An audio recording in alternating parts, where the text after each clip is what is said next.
give me a cliffhanger. We can finish off in 10 minutes. We did eligible. Okay, where we left off before our commercial break, we had obviously a little disagreement here with the Killer Z's. Douglas Dweck does not even think they're a playoff team with Ike Yedid on the mound. Wow! I think they may struggle for a playoff spot, and I'll tell you why. They don't have enough hitting in my eyes, and I think Ike Yedid likes to support, especially if he's going to have, a rookie shortstop in Sammy Cross. He may make an error in a very close game, and Ike Yedid may give him a look, and that's the end of Sammy Cross. So, I just tell it to you bluntly, I just don't see the hitting on the team.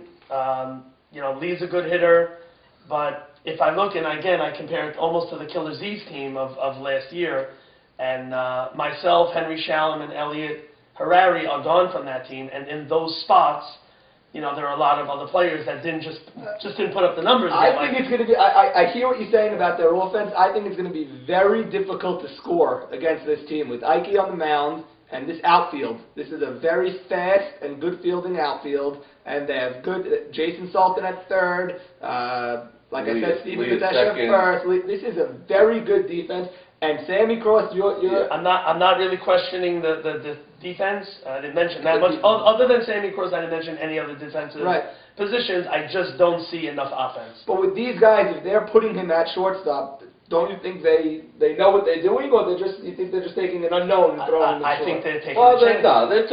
They're going on reputation alone. The kid's an outstanding athlete, and they're hoping that he could be a shortstop. But I think if this team somehow gets into the playoffs with Yedid and a great defense, they're going to be a tough team to beat, because in the playoffs, that's what gets you far. So, I think there's only one other time Yedid didn't make the playoffs in this league. So, the chances are very good. And then in a short series, he's tough to beat. But, I agree. And Jason Salton, I believe is going to have a good, strong comeback year. So I think they're, if Cross holds up, they're going to be a very, very formidable team.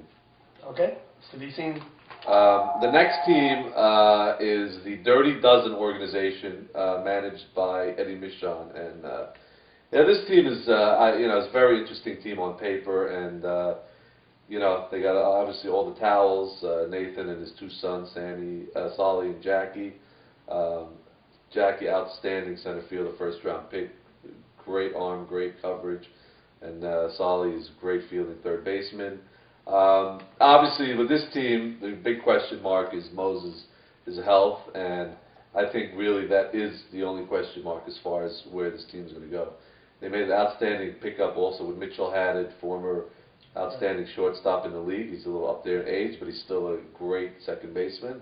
So they're a team that could either not make the playoffs, or if Moses is healthy, could go very far. I agree. I think it's really all up to Moses, and a lot of it lies on his shoulders. Last year, he didn't make it through the whole season, and that team didn't make the playoffs. So the same thing could happen to this team. It really depends on how he fares through the year. Well, injuries aside, if a pitcher gets injured, that's bad for any team. So let's assume that he's healthy. I caught Moses a few years. A few too many, but a few years. And the key with Moses is the outfield. He throws a lot of fly ball outs, and if his outfielders can track him down, they'll be okay. We won the championship with Moses 3 years ago on C2U, so he can be a championship pitcher.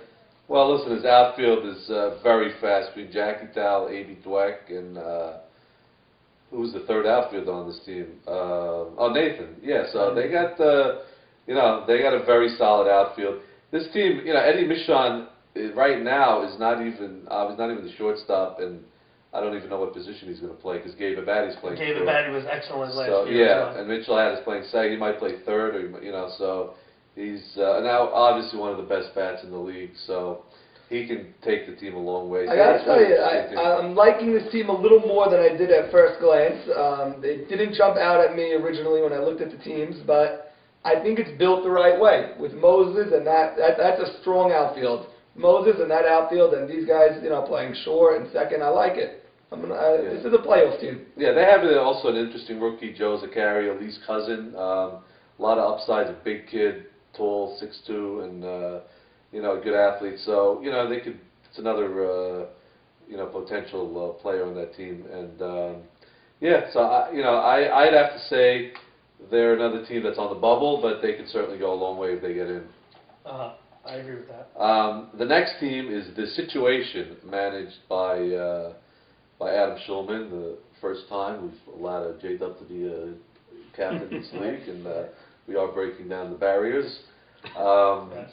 And this team, it's another one of those teams. Their big question mark is Red pitching, and you don't know what you're going to get with Red. Right. It's not even from game And I to believe game. Red it's from was inning in to the inning. finals 3 years in a row. He's in the finals, and he's lost in We've 5 World games. Series here in baseball, not the finals. When I saw Red Nesser on this team, I thought he had a grandson named Red Nesser, named after him or something. I cannot believe that Red is going to be put on the mound this year and expected to compete.